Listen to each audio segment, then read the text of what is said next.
마가복음 10장 25절로 37절 말씀 제목 너희도 이와 같이 하라라는 말씀을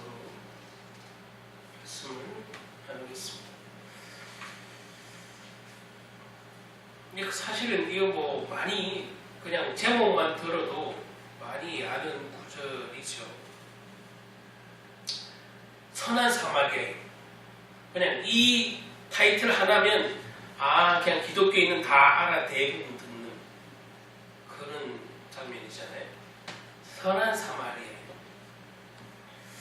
오늘 다음 주 오전 예배에도 이어서 좀 할 건데, 어떤 면에서 이제 같은 그 뒤에 구절을 강의를 하기 때문에 맥이 이어집니다. 자, 오늘 제목은 너희도 이와 같이 하라라고 되어 있는데, 사실은 제가 제목을 이렇게 다른 쪽으로 좀 바꿀까라도 했는데, 어쨌든 우리에게 분부하신 거니까 너희도 이와 같이 하라라고 저도 잡았습니다. 근데 제 생각이 이제 부제목으로 이렇게 생각하고 있는 것은, 선한 사마리아의 이웃이 아니라, 선한 사마리아인이 아니라 우리의 이웃이 누구냐? 이게 부제목이에요. 예수님이 왜냐하면 그렇게 물었잖아요. 그럼 네 이웃이 누구냐라고 물은 거예요. 그죠?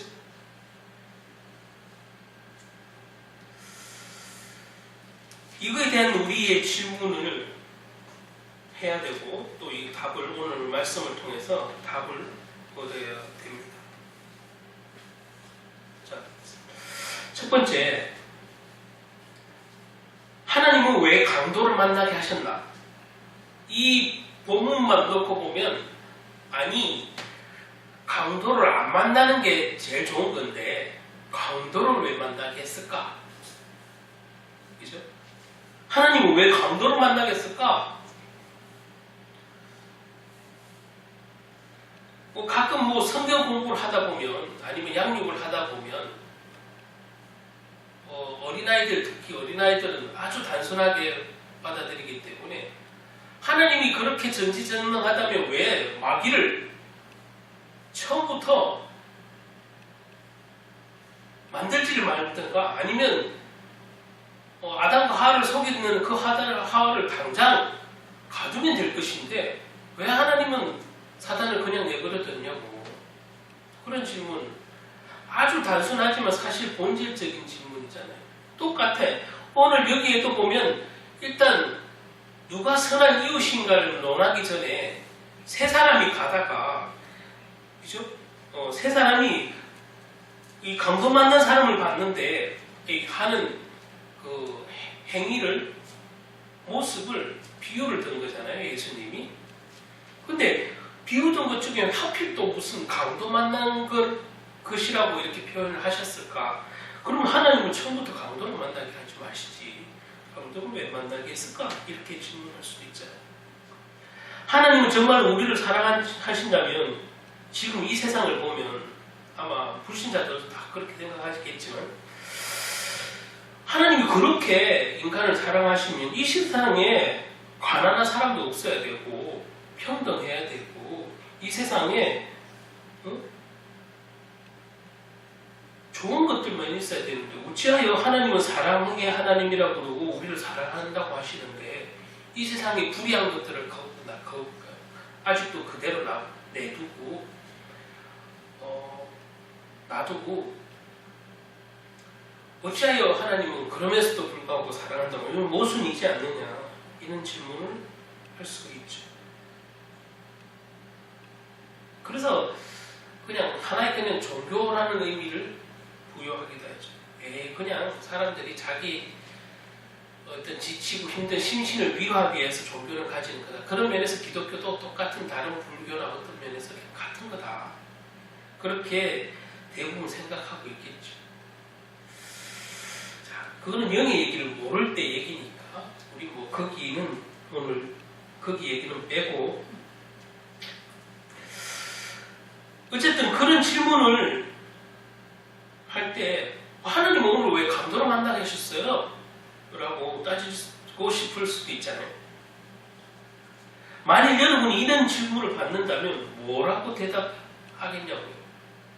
누가 성도님이 묻거나 아니면 자녀가 묻거나 오늘 이 본문을 봤을 때 아니 하나님이 처음부터 강도로 만나게 하지 말지 왜 강도로 만나게 하셨어요? 그렇게 질문한다면 우리 뭐라고 대답할 수 있어야 돼요? 하나님이 계시다면 지금의 아까도 서론에도 말한 것처럼 왜 이런 고통을 사람들이 당하고 살아야 되고 왜 가난한 사람들이 있고 불행한 사람들이 있고 아픈 사람들이 있고 왜 이런 것들이 있습니까? 하나님이 계시다면 라고 이제 질문할 수 있잖아요.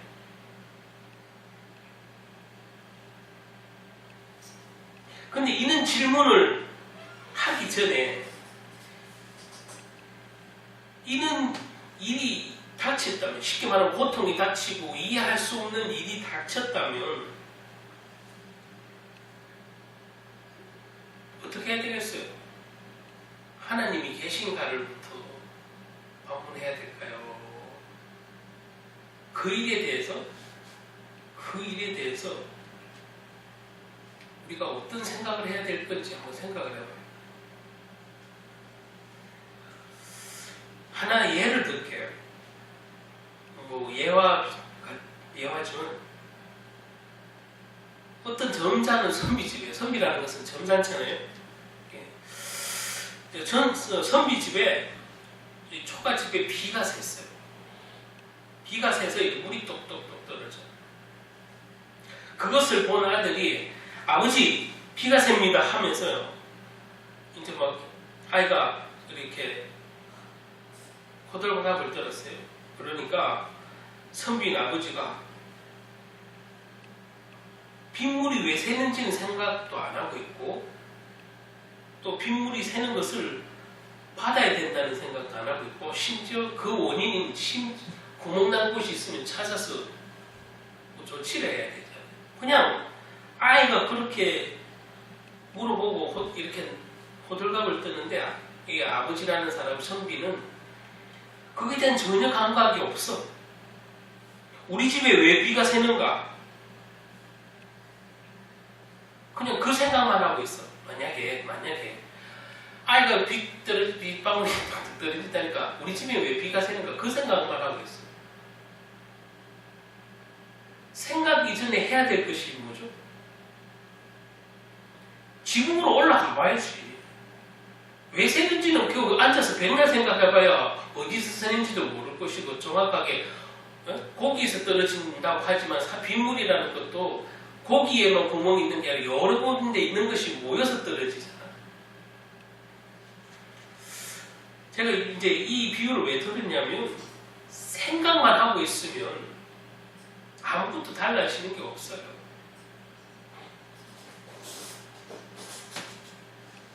비가 새는 것을 보면 밖으로 나가서 지붕에 올라가고 지붕에서 뭔가 고치는 일을 해야 하는 것은 그게 맞는 거예요. 그게 당연한 거죠.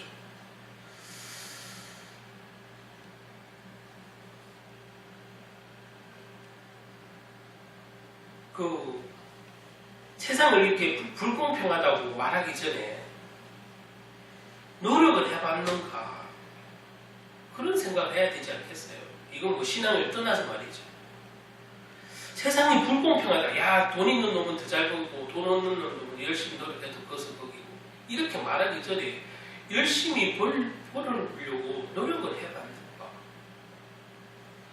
아니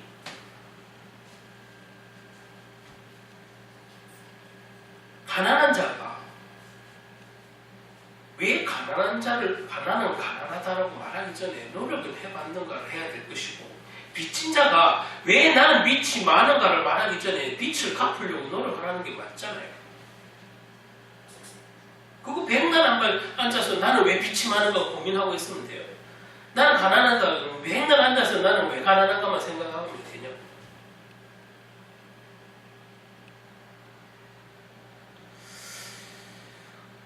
지금 세상 얘기를 하는 것 같지만 이거는 생각의 영역이 아니라 즉 행동의 영역이에요. 그렇죠?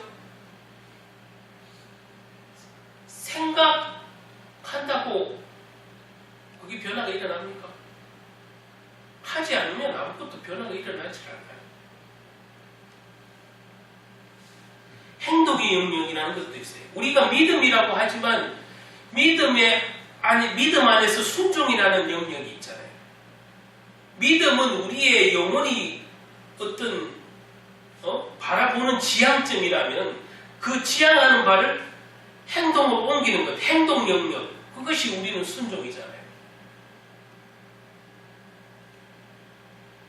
믿음은 행동과 동행할 때 역사가 일어나잖아. 성경에도 그렇게 가르치고 있잖아요. 믿음은 입으로 백날 나는 믿습니다, 믿습니다 막 여기서 앉아서 외친다고 되는 것은 아니에요. 그 믿음이 행하는 그 지향점대로 내 몸도 따라가주는 게 그게 순종이고 믿음의 온전한 모습이에요. 그래서 믿음과 순종은 따로 떼일 수도 없고 떼서도 안 되는 얘기예요. 믿음대로 순종하는 거고 순종하는 믿음이 있는 거예요. 순종이 제사보다 낫다는 얘기는 순종함이 믿음 있다는 얘기라는 얘기지. 그런데 믿음 있다고 하면서 아무것도 안 행한다. 그건 믿음 없다는 얘기예요. 성경은 단호하게 얘기하고 있는 거예요. 알고 보면.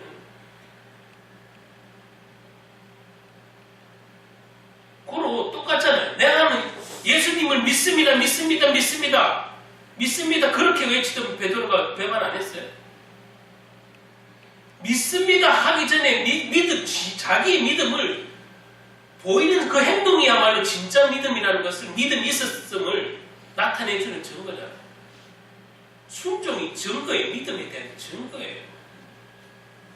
베드로가 너 나를 3번이나 부인할 거냐? 아니에요. 저는 절대 주님을 부인 안 할 거예요. 뭐 큰 소리 쳤잖아요. 그걸 몇 번이나 다짐했잖아요. 사람이 다 버려도 나는 절대 주님을 배반하지 않겠다고 결심까지 하고 결단까지 했어요. 그렇게 외쳐도 순종이 안 따라주잖아요. 그런데 그렇게 안 외치고 순종하면 믿음 있는 사람이에요? 없는 사람이에요? 안 외쳐도 그죠? 나는 예수님을 믿습니다. 절대 배반하지 않겠습니다. 그런 말을 한마디도 안 하고 있었던 제자라 할지라도 순종하면 그 믿음 있던 사람이 맞잖아요. 그게 증거잖아요. 그래서 야고보서에도 1장에 쭉 나오는 게 보면 영혼 없는 몸이 죽은 것처럼 순종함이 없는 건 죽은 믿음이라고 분명히 말해요.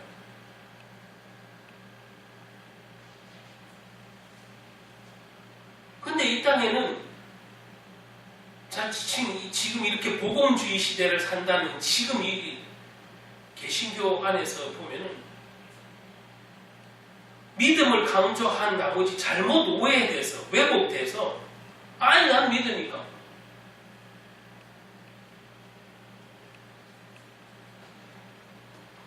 믿음은 입에 있지 않아요. 믿음은 순종과 같이 일한다고 했어요. 같이 일한다. 그래서 저와 여러분이 지금 강도만 얘기하다가 이렇게 갔는데 그런 거예요.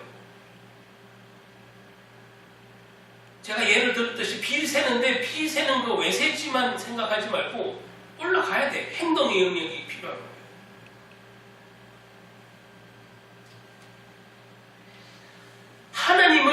하나님이 왜 이렇게 우리를 사랑한다면서 고통을 주고 이런 재앙이 있게 해? 가난하게 해. 그 하나님을 원망하기 전에 하나님이 나에게 뭐를 원하시는가를 봐야 되는 게 맞죠. 그리고 내가 어떻게 해야 될까를 살피는 게 맞아요.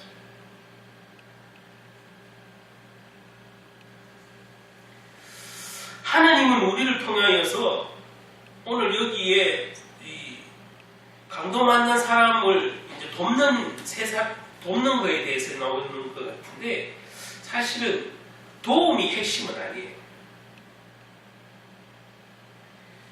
여기에 보면은 이 본문의 말씀을 통해서 강도 만난 자를 도와라 이렇게만 받아들이면 여러분들은 반쪽밖에 모르는 얘기예요. 강도 만난 자를 도와라.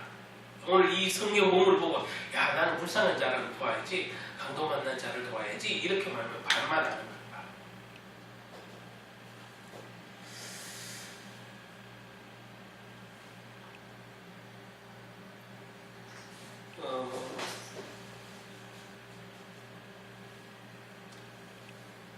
어떤 교회에 2년 전에 화재가 났어요. 화재가 났는데 이게 화재가 나서 교회가 홀라당 탔어. 홀라당 탔는데 한 주가 지나고 2주가 이제 지나니까 예, 한 사람 한 사람 한 사람 두 사람 이렇게 떠나게 되었어요. 왜 떠났을까? 왜 떠났냐면 아주 인간적인 생각이에요. 성전이 없으니까 성전을 지어야 될 거 아니에요. 그러면 헌금을 많이 해야 될 거 아니에요. 그러니까 그 부담이 가중될 것 같아서 알아서 성도가 하나 둘 빠져나갔다 합니다. 근데 남아있는 성도들이 이제 끝까지 남아있는 성도들이 이제 달마다 합심해서 이렇게 엎드려 기도하고 하나님의 은혜를 구했다고 해요. 그런데 이제 이 뉴스를 들은 어느 군인이 있었어요. 이 뉴스를, 화재가 났다는 뉴스를 들은 군인이 있었는데 휴가 나왔다가 이 뉴스를 듣고 그 불탄 교회를 찾아갔어요. 교회를 찾아가서 자기가 이제 휴가를 마치고 돌아가기 전에 이 사람들을 위로해드리고 성전 건축 헌금을 하기로 마음을 먹고 봉투 하나를 드렸대요. 그게 얼마냐? 자기가 군 복무한 기간 동안 전액을 이 성전 재건 건축 헌금으로 드렸다고 합니다.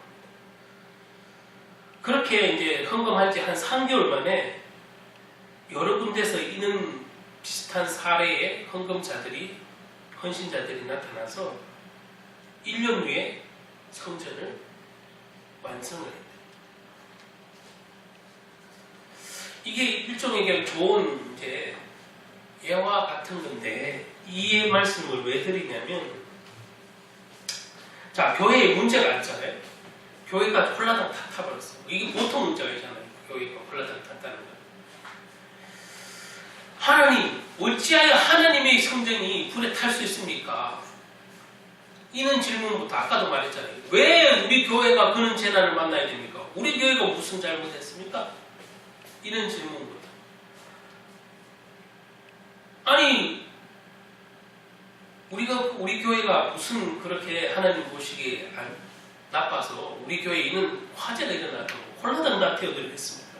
이렇게 하나님에 대한 불신앙이 확 들어오는 거죠. 그리고 아까 말했듯이 두 번째 가장 사실은 더 궁극적인 또 이유는 성전 건축을 해야 되니까 헌금을 많이 하라 그럴까 봐 알아서 하나 둘 빠져나간다는 거지.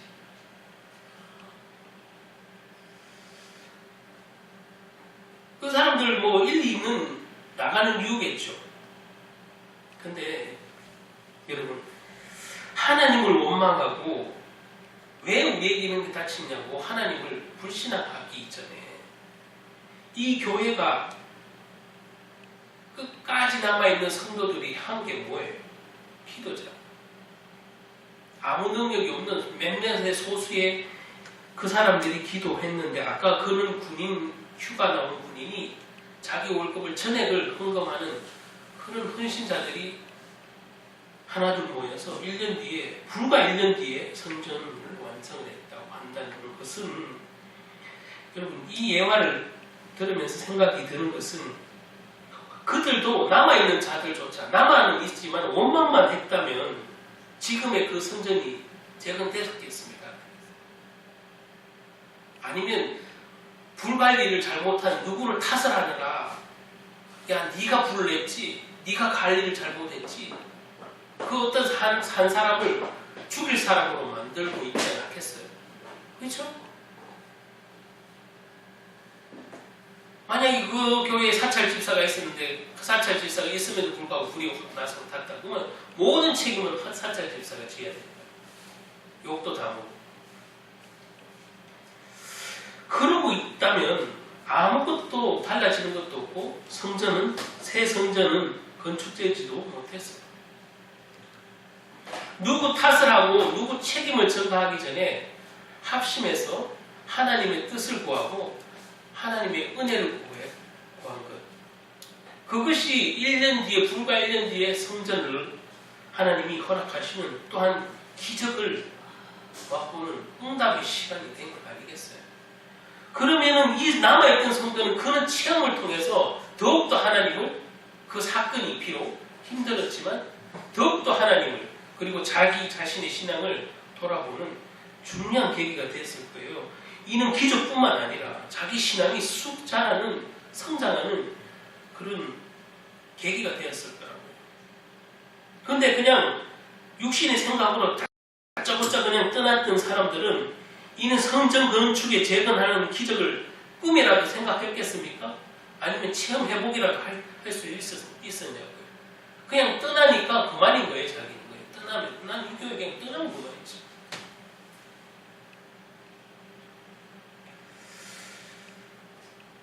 믿음도 결국에는 어려움을 닥치면 다 드러나게 돼 있어요. 아무리 내가 평상시에 믿음 좋다 그러고 뭐 전도 많이 했다고 자랑해봐야 어려움 닥치면, 교회에 어려움 닥치고 성도 간의 분쟁을 한번 겪어보면 진짜 믿음이 없는 사람인지 믿음 없는 사람인지 다 드러나요.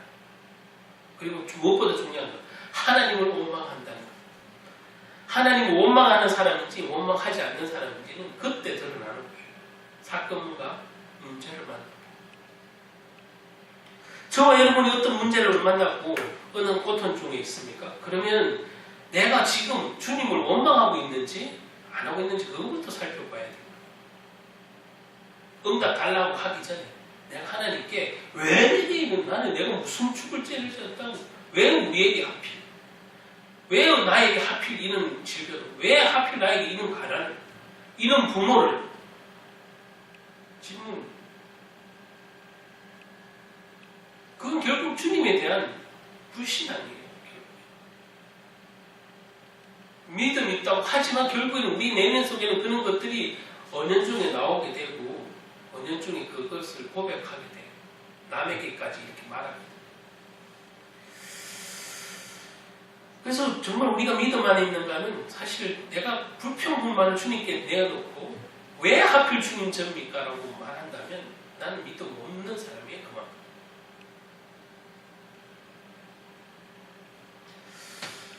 지금 요 근래에 페이스북에 뭐 한국교회에서 또 총격받는 목사님 중 하나고 반대로 또 호불호가 분명해서 너무 바른 소리를 하시니까 싫어하는 분들도 계시지만 그래도 대다수 존경하는 목사님이 김동원 목사님이시죠. 이분이 지금 처음에는 뭐 그냥 혹 정도로 생각했는데 정밀 진단 받고 지금 폐암 2기래요. 저는 어제 페이스북 봤는데 폐암 2기인데 병원에 있으면서 있는 저는 이제 가끔씩 글을 올리시는데 어제 올린 글 보니까 더 남은 여생을 위해서 하루를 살더라도 더 열심히 살아야 되겠다는 생각을 했고, 그리고 자기가 쉼없이 달려온 주님은 이 일을 했는데 왜 나에게 있는 질병을 줬을까? 잠깐 자기도, 김동훈 목사님도 약간 쉽게 말하면 불신앙이 좀 생기더라는 거죠. 아프니까 나는 주님이 일을 하나를 열심히 10수년을 40년을 뭐 이렇게 달려왔는데 쉼없이 달렸는데 남는 거 왜 제게 있는 가혹한 폐암이라는 질병입니까? 그런데 자기가 그 며칠 입원하면서 또 기도하는 사람들을 통해서 깨달았다.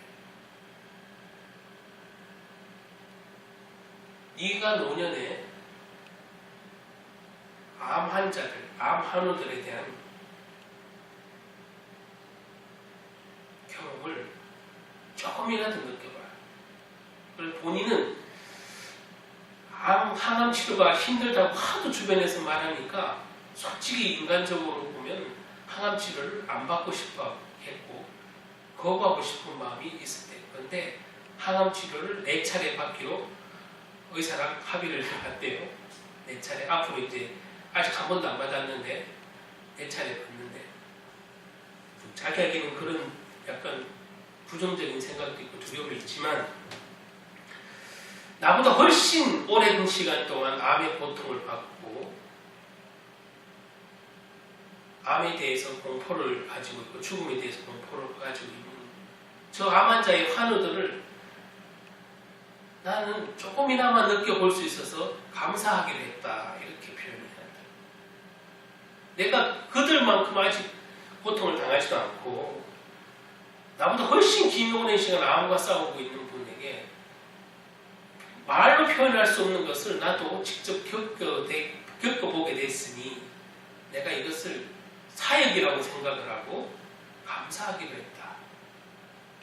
그래서 내가 군인이 군대 가서 훈련 받듯이, 특히 군인 훈련 중에 제일 싫어하는 게 유격 훈련인데 유격 훈련 받는다 생각을 하고 나 항암 치료를 받기로 했습니다, 이런 표현입니다. 누구나 다 유격 훈련이 힘드니까 안 하고 싶은데 본인은 하나님이 나에게 허락하신 암 항우들에 향한 사역을 생각하게 하시고 그렇게 했다고 해요. 뭐 잠깐 격가지로 갔지만 여러분, 원망 이전에 하나님 왜 내게 이러십니까 원망하고 불신하는 그 시간에 하나님, 내가 이걸 통해서 하나님 영광이 나타나길 바랍니다. 라든가, 아니면 하나님이 뜻하신 그 이면의 뜻을 내가 알기로 원합니다, 라든가. 그는 좀 하나님의 뜻을 살피는 일을 해야 되는데 왜 하필 내가 40년을 하나님의 일을 주의 종으로 살았는데 왜 내게? 이럴 수 있잖아요. 저도 김동훈 목사님 글 걸어보면서 인간적이지만 참 하나님 보시기에도 끝까지 쓰임받는 주의 종이다라는 생각을 했습니다. 저와 여러분도 그럴 거예요. 때로는 몸이 아프면, 때로는 가난함. 자, 일단 본문으로 갑시다. 본문으로 가서 누가 내 이웃인가를 한번 살펴보죠. 누가 내 이웃인가. 어느 날 예수님을 시험하려고 바리새인들 서기관들이 오늘 왔어요. 예수님에게 많은 사람들 앞에서 약간 창피를 주기 위함도 있겠죠. 자, 예수님에게 선생님이요 이렇게 얘기를 하면서 질문을 해요. 도대체 영생을 어떻게 해야 얻을 수 있겠습니까? 했더니 예수님이 그들이 몰라서 묻는 거 아니잖아요. 사실 바리새인들 서기관들이 누구예요? 그렇죠? 율법이 능통한 자들인데 영생을 어떻게 해서 얻겠습니까? 예수님에게 약간 불순한 의도로 이렇게 질문했는데 예수님은 그 의도를 아시고 거꾸로 질문했어요. 율법에 뭐라고 쓰여져 있느냐? 이렇게 거꾸로 반문했죠, 예수님. 율법에 뭐라고 쓰여 있습니까? 라고 물었더니 그들이 또 바리새인 서기관한테 대답할 때 율법에는 하나님을 온전히 사랑하고 이웃을 내 몸과 같이 사랑하라고 그렇게 쓰여 있습니다. 라고 하니까 예수님이 잘 알고 계시네요. 이렇게 하는 거야. 잘 알고 계시네요. 그대로 행하십시오. 이렇게 말했잖아요. 그대로 행하십시오. 맞습니다. 당신의 말이 맞습니다. 그러면 당신들이 하나님을 사랑하고 이웃을 사랑하십시오. 그렇게 말했어요. 율법에 그렇게 쓰여있다고 반문하고 나서 그렇게 다시 대답을 하니까 그렇습니다. 당신들이 하나님을 더욱더 목숨처럼 사랑하고 이웃을 자기처럼 사랑하십시오. 이 말을 듣고 예수님에게 이 말을 듣고 그러면 예수님 내 이웃이 도대체 누굽니까? 이렇게 묻잖아요. 내 이웃이 누굽니까? 바리새인들이 물어요. 내 이웃이 누굽니까? 하니까 내 이웃이 누군지 알아야 사랑도 하고 그들을 돌볼 거 아니에요. 그렇죠? 내 이웃의 개념을 알아야 돌볼 거 아니에요. 내 모든 것을 주며 그들을 사랑할 수 있지 않겠냐 이 말이죠. 내 몸처럼 사랑해야 되니까. 자, 예수님께서 그래서 오늘 비유를 든 거죠. 네 이웃이 누구냐는 것을 비유를 알려주기 위해서 비유로 듭니다. 예수님께서 그 유명한 오늘 말하는 선한 사마리아의 비유를 말씀해 주시는 거죠. 이 비유는 아마 우리 아까도 말했지만 어릴 때부터 교회 다니면 다 들었고 수도 없이 들은 얘기.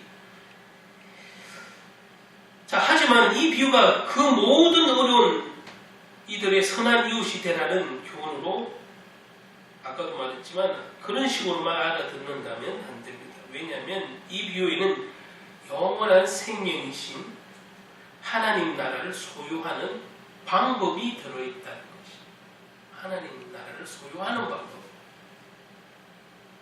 왜냐하면 영생을 어떻게 하면 얻겠습니까? 아까 이 사람들의 또 첫 번째 질문이었기 때문에 이 영생은 하나님 나라에 들어가는 방법이잖아요. 영생이라는 것은 하나님 나라에 들어가는 방법이에요. 자, 율법에 뭐라고 써있냐니까 하나님을 사랑하고 네 이웃을 자기처럼 사랑해라. 그것을 말하니까 그러면 당신들도 그렇게 지키십시오. 예수님이 말했어요. 그러면서 오늘 이 선한 사마리아 비유, 당신의 이웃이 내 이웃이 누굽니까? 라고 저들이 물어보니까 예수님이 네 이웃은 있는 사람이다 라고 말하는 거죠. 예루살렘에서 여리고 쪽으로 내려오는 길은 중간에 유대 광야가 있기 때문에 아주 험한 곳이에요. 한 사람이 그곳을 지나다가 강도의 습격을 받았어요. 자, 유대 땅은 대부분 광야죠, 광야. 사실 나가면 다 광야예요, 사실. 지금 이스라엘도 그렇지만은 그때도 크게 다를 건 없을 거예요. 거기서 비옥하다 해봐야 우리나라야 뭐 숲을 만나겠어요. 비옥하다 해봐야 산이 있다 해봐야. 자, 어쨌든 그 여리고 쪽에서 내려오는 그 중간쯤에 유대 광야가 있는데 거기서 강도를 만났어요. 한 사람이 폭행을 당하고 옷도 빼앗기고 마치 쓰레기처럼 길가에 버려져서 거의 죽었다고 오늘 성경에 돼요. 거의 죽었어요. 죽었다는 표현이 없어요. 거의 죽었다고 되어 있어요. 이때 그 주위를 지나가는 사람들이 있었는데 먼저 제사장과 이어 나타나는 또 레위인이에요. 자, 첫 번째 제사장. 제사장은 지금으로 꼭 굳이 표현하자면 목사님 정도 되겠죠. 제사장, 목회장. 자, 이들이 지나가요. 그리고 레위인이 지나가요. 레위인은 지금으로 보면 장로님 같은 분들이에요. 성전을 관리하고 또 치리하는, 교회를 치리하는 장로님 같은 분들이에요. 장로와 집사가 될 수 있겠죠. 굳이 넓게 따지면 장로, 집사, 그것은 직분자들이 될 수 있겠죠. 자, 이 레위인도 지나가요.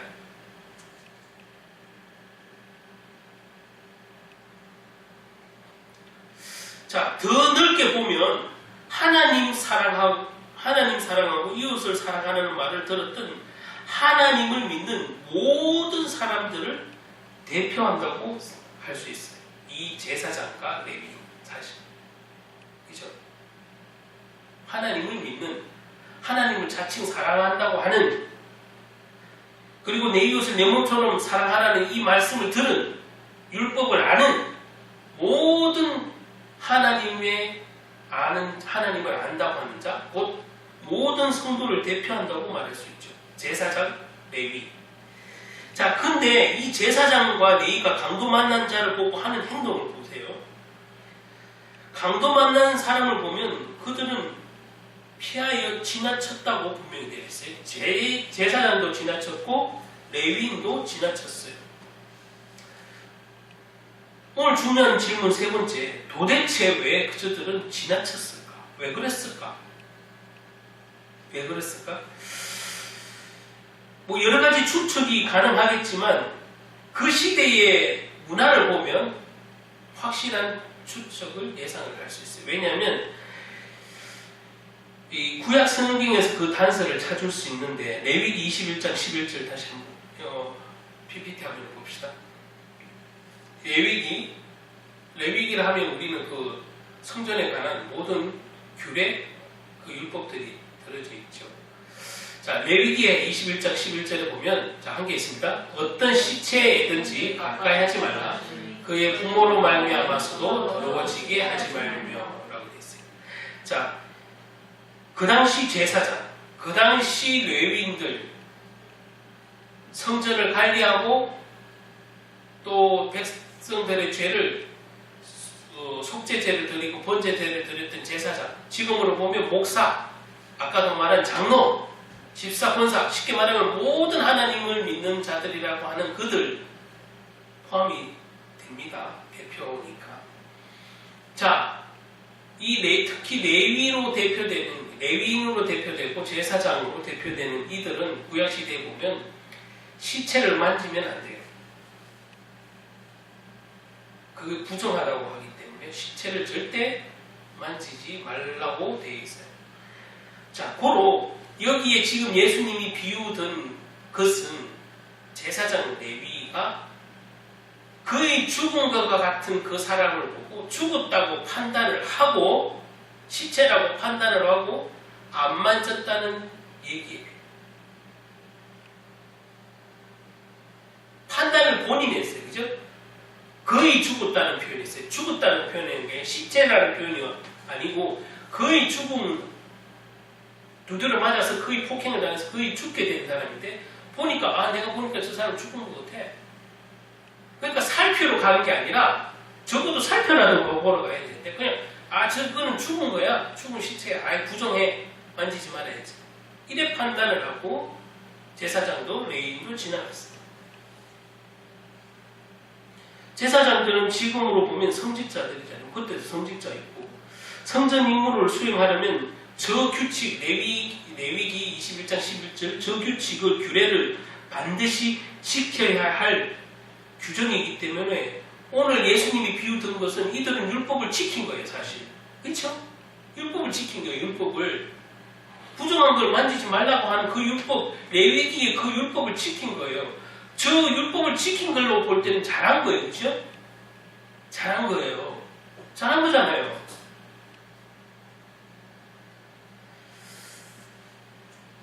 근데 여기서 복음과 율법의 차이가 납니다.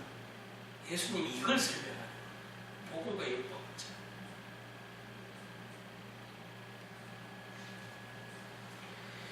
그렇게 율법을 잘 알고 하나님을 네 목숨처럼 생각하고 뜻을 다하고 힘을 다하여 섬기라고 한 하나님은 열심히 섬긴다고 뭔가 하는데 또 선행도 하는데 구제도 하는데 규례도 지키는데 뭐를 못해요? 뭐를 못해요? 생명을 못 살려요. 생명을 못 살린다니까? 율법 가지고는 생명을 못 살려요. 그거를 알려주기 위한 예수님의 비유예요. 이래도 사실 못 알아들어요. 이 바리새인들. 우리 예배 잘 드리잖아. 우리 저 레위기 지켰잖아. 이거 잘할 거란 말이지. 그렇잖아요. 나 레위기에 시체 만지지 말라 했으니까 시체 안 만졌잖아. 나 잘한 건데. 나 잘한 거잖아. 하나님 법을 잘 지킨 거잖아. 그걸 자랑한다고 저 사람들. 근데 죽어가는 그 강도 맞는 이웃을 살릴 수 있습니까? 못 살리죠. 못 살려. 이게 복음과 율법의 차이예요. 저들이 인간 취급 안 하는 저 사마리아에 있는 어떤 한 사람은 거의 죽은 그 시체에게 죽었는지 살아났는지 가서 확인합니다. 그리고 살아있는 걸 보고 자기 돈을 들여서라도 그 주막에 우리식으로 이제 주막이라는 표현이죠. 거기에 데려다가 저 사람을 먹이고 입히고 자기가 돈이 더 들면 내가 다음에 이 여기를 지나갈 때 주인 당신에게 들은 돈만큼 줄 테니 이 강도 맞는 이 사람을 돌봐주시오라고까지 부탁을 해요. 지금으로 말하면 여러분 응급 환자가 생겼는데 119만 불러줘도 너무 감사한 일이잖아요. 119만 불러줘. 근데 이 사람은 본인 친히 쉽게 말하면 병원 데리고 가서 예? 이 사람 잘 살펴주시오. 돈까지 내가 병원비까지 내겠소. 이렇게 말하는 거 아니겠어요? 저들이 보기에는 하나님이 함께 하지 않는다고 생각하고 저주에 하나님이 저주한다고 생각하는 저 북이스라엘의 사마리아인 그 죄인 중에 죄인인 저들이 판단하기에 바리새인들 서기관들이 남유다 사람들이 남유다의 사람들 백성들이 생각하기에 저 죄인 중에 죄인인 저 사마리아인들에게 하나님이 절대 함께 안 할 것 같은데 이들이 지금 강도 만난 사람을 돕는 것을 보고 예수님은 이런 비유를 하는 거예요. 너희들이 그렇게 죄인이라고 생각하는 이 선한 사마리아인이 생명을 살릴 수 있다 라고 알려주는 거예요. 생명을 살릴 수 있다. 생명을 살리는 것은 뭐라고요?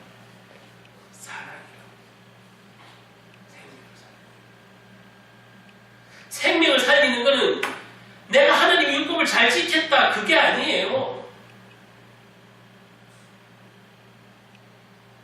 결국엔 인간은 지금도 어떤 면에서는 이 교회에 다니는 성도들 중에 보면 내가 조금만 뭔가 응답받고 축복받았다 싶으면 그것을 간증하면 처음에는 감사해서 간증해요. 처음에는 감사해서 간증하는데 나중에는 자기가 절대적인 기준이야. 자기가 체험한 게 절대적 기준. 그걸 넘어서면 이제 그만이 꽉 차. 목사도 필요 없어. 목사님 설교보다 자기 경험이 더 좋아. 그리고 자기가 성경 읽을 때 깨달은 게 더 목사님보다 더 낫다고 생각해. 뭐 일부 더 나을 수도 있겠죠. 그런데 남을 제 말은 교만에 있어서 겸손이 전혀 없어요. 겸손이 없는 간증은 여러분 그거는 사실 사단의 밥이에요. 사단의 통로예요. 겸손이 없는 간증은 사단의 통로예요. 교만이 차는 거예요. 교만한 자를 하나님이 대적한다고 되어 있다.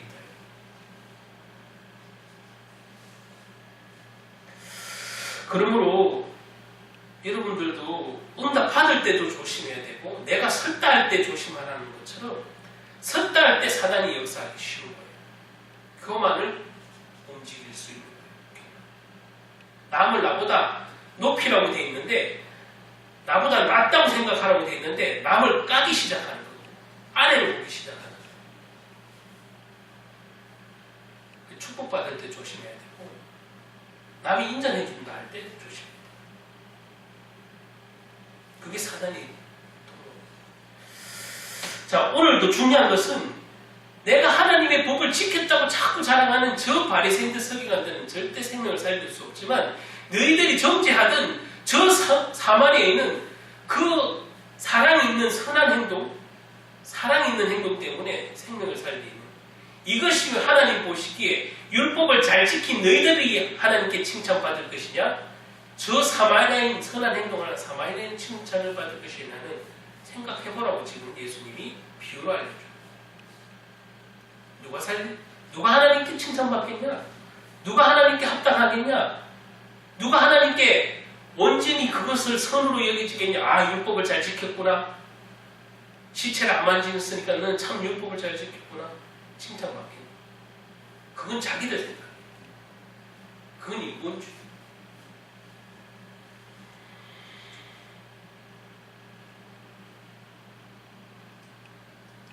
율법의 기능을 오버해서 생각하면 율법으로는 죄를 깨닫게 하려 하십니다. 내가 죄인임을 깨닫게 하는 거예요. 죄인. 네가 9개를 지키다가 1개를 어기도 다 어긴 거야 라고 예수님이 분명히 비유를 드렸잖아요. 바리새인들 서기관들에게 예수님은 꼭 그런 핵심적인 답을 해줬어요. 네가 99개를 지키다가 1개만 안 지켜도 다 어긴 거야. 율법을 자랑하지 말라는 거야. 율법으로는 죄를 깨닫게 하려. 나는 어쩔 수 없는 죄인이구나. 그래서 하나님 앞에 겸손하게 만드는 기능이에요. 겸손. 내가 아무리 잘났다고 해도, 아무리 하나님을 법을 사랑하고 잘 지키려고 노력해도 결국에는 나는 하나님 보시기에 온전할 수도 없고 율법을 다 지킬 수도 없다. 그러면 나는 그래서 하나님이 더 필요하다. 난 그래서 그리스도가 더 필요하다. 그렇게 그리스도 복음으로 인도하는 몽학 선생이 되는 것이 분명히 복음의 저 율법의 기능이에요. 그 의삭을 오버하면 안 돼. 그 오버해서 해석하는 사람들은 다 인본주의 신앙, 인본주의. 내가 저 사람보다 우월함을 나타내려고 율법을 자랑하고 율법을 더 많이 지켰음을 자랑하는 거잖아요. 근데 하나님은 그거에 감동 안 받아요. 그걸로 사람 못 살린다고요. 오늘 이 비유가 딱 그 비유예요. 성경을 많이 알고 율법을 잘 지키는 것보다 한 영혼을 천하보다 귀하게 생각하는 그 사랑이야말로 하나님이 기뻐하시는 행동이라는 거죠. 믿음이라는 거죠. 예수님에게 여러 가지 시비를 걸었잖아요. 바리새인들 설교했더니. 그 중에 또 비슷한 사건이 또 있잖아요. 예수님이 그런 비유를 들었죠. 안식일날 시장에서 밀을 까먹고 있으니까 당신의 제자들은 안식일로 왜 저걸 까먹고 있냐. 안식일 범했다고 욕을 쉽게 말하면 비난하죠. 그러니까 예수님을 덩달아 비난하고 싶은 거죠. 예수님이 스승님이니까, 랍비니까 그것은. 어쨌든 그 제자들을 보고 그 예수님을 비난하기 위해서 그렇게 안식일을 범했다고 할 때 예수님이 어떤 병자가 있는데 안식일에 고쳐야 되는 게 맞냐? 안 맞냐 물어보니까 그들의 생각에는 안 고치는 게 맞지. 안식일을 범하니까. 근데 예수님은 틀렸다고 얘기해요.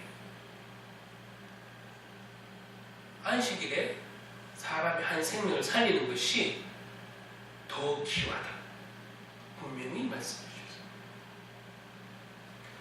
이런 성경의 구절이 무지무지하게 신약에도 많이 있는데 아직도 교회에 보면은 은연중에 뭐 심지어 그 소요리 문답 가르칠 때 봐요. 율법을 잘 지키라고 가르치잖아. 잘 지키는 거 갖고 있고 또 자랑 삼아 막 얘기를 하잖아. 그런데도 불구하고 예수님이 그런 비유를 다 드러났는데 우리 신앙이 자꾸 내 자랑이 드러나는 것이 뭘 하나님의 법을 잘 지키고 안 지키고 율법을 잘 지키고 안 지키고 여전히 남아있어요. 여전히. 그게 인본주의예요. 인본주의가 뭐 멀리 있는 게 아니에요. 그런 게 인본주의예요. 율법을 가지고 하나님의 법을 가지고 내가 당신보다 이만큼 더 잘 지키고 있어. 더 나아. 이것을 자랑하는 게 인본주의예요. 딴 게 아니에요. 인본주의. 꼭 뭐 돈만 밝혀야 인본주의입니까? 아니에요. 내가 교만해지고 남을 내려보는 게 그게 인본주의예요. 어쨌든 오늘 이 표현 속에 사마리아인의 이 선한 행동은 율법을 많이 알지도 않고 뭐 예배를 잘 드리지도 않고 그랬다고 판단되어지는 아니면 죄인 중에 죄인이라고 생각하는 저 사마리아인 어떤 한 사람이 한 생명을 살립니다. 그래서 그 율법이 가르쳐준 십계명에도 있는 그 율법이 가르쳐준 이웃이 도대체 누구냐라고 했을 때 저들이 말도 못하게 예수님이 비유를 한 거예요. 자기들은 내 이웃을 내 몸처럼 사랑한다. 왜? 후제를 하고 지내니까 나는 내 이웃을 내 몸처럼 율법대로 잘 사랑하고 지냈는데요. 이렇게 예수님께 당당하게 자기들은 어떤 면에서 하고 싶은데 오늘 이 비유를 통해서 너희들이 그런 베푸는 것은 자랑하기 위함이 아니에요. 이웃에 대한 사랑도. 그죠? 자랑하기 위함. 율법을 잘 지켰다는 것에 대한 자랑하기 위함. 하나님께 무슨 내 공로를 내세우기 위한 사랑이 아니냐. 구제나 이런 것이다.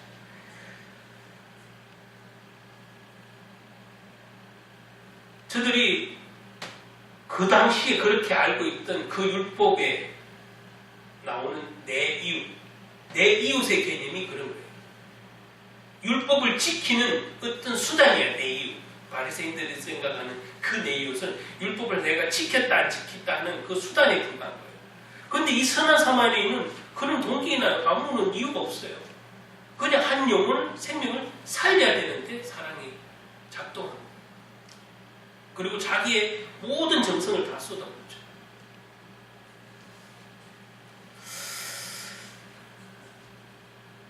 예. 아까도 말한 이 제사장과 레위인들이 지나친 것은 저것이 율법을 어기는 일이기 때문에 시체를 안 만지려고 가까이 가지도 않은 거예요. 그냥 죽었다고 판단합니다. 적어도 저들이 사랑이 있었다면 죽었는지 살았는지 가서 확인하는 정도는 했어야 맞아요. 그렇죠? 그래서 저들은 율법을 잘 지켰다고 자랑하지만 사랑이 없는 율법을 지킵니다. 하나님은 사랑이시니 이렇게 되어 있는데 요한일서 오늘 아까 제가 우리 읽은 교동문이 됐지만 하나님이 사랑이 거하지 않으면 네가 형제를 사랑하지 않으면 하나님이 사랑도 네 속에 없고 네가 감히 하나님을 사랑한다고 말하는 것은 네가 그럼 거짓말장이야 라고 말해주는 거예요. 그 형제를 사랑하지 않고 네 이웃을 진짜 사랑하지 않는데 율법을 지켰다고 나는 이웃을 사랑했노라고 하는 그 사랑 없는 율법은 아무것도 사람을 살릴 수도 없지. 살 수 있는 길이 있었음에도 저들이 먼저 판단하고 예견해서 나는 율법을 지켜야지 라고 율법을 따랐어.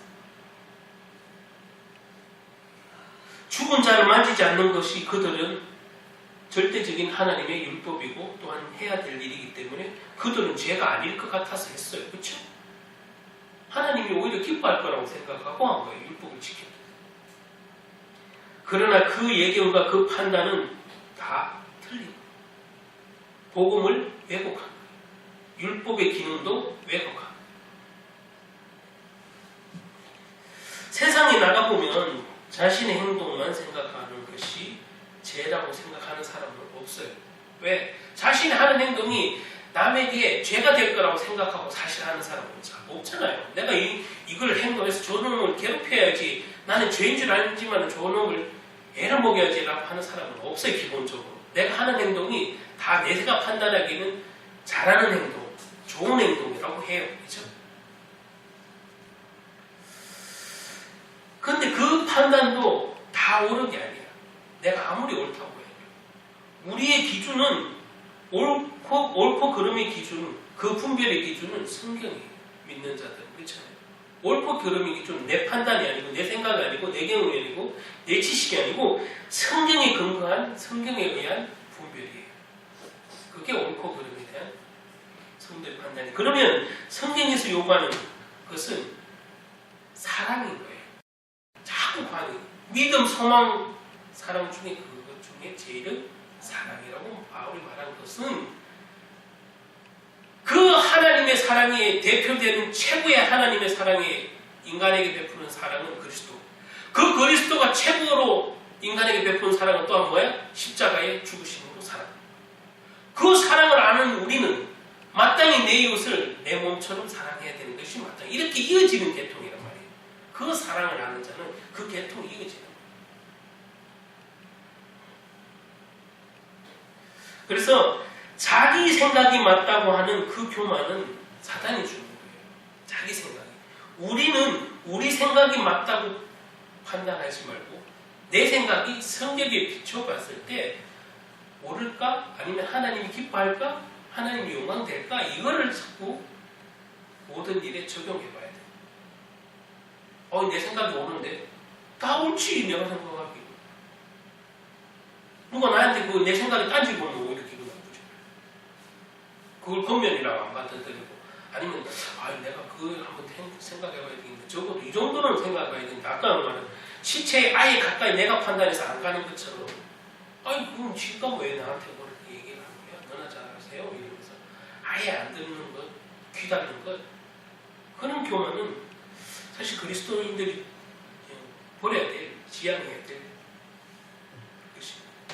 저와 여러분이 내 생각만 맞고 내 판단만 맞고 내 경험만 맞다는 그런 교만에서 버려야 되고 또 무엇보다 우리는 하나님을 사랑한다면 내가 지키는 율법에 만족하지 말고 내가 지키고자 하는 그 율법도 주님의 사랑 안에서 내가 움직이고 있는지 확인을 해야 돼. 그래서 사랑이 생명을 살린다. 하나님의 사랑을 체험한 자는, 아는 자는 아는 것에서 그치지 않고 사랑을 진짜 할 수 있어요. 그래서 내 이웃의 범위가 뭐예요? 내 이웃의 범위가 우리 집 옆에 사는 사람이 아니에요. 그죠? 모든 사람이에요. 모든 사람. 하나님이 만든 부신자 포함해서 모든 사람이 내 이웃이에요. 야, 저자는 죄인이니까 나는 구하지 말고, 저자는 나쁜 짓을 했으니까 구하지 말고, 이런 게 아니에요. 하나님의 사랑은, 그 사랑을 안다는 자는, 그리스도인들은 모든 사람을 사랑할 수 있는 것이 사랑. 관심을 주는 것, 실제 그렇게 행하는 것까지.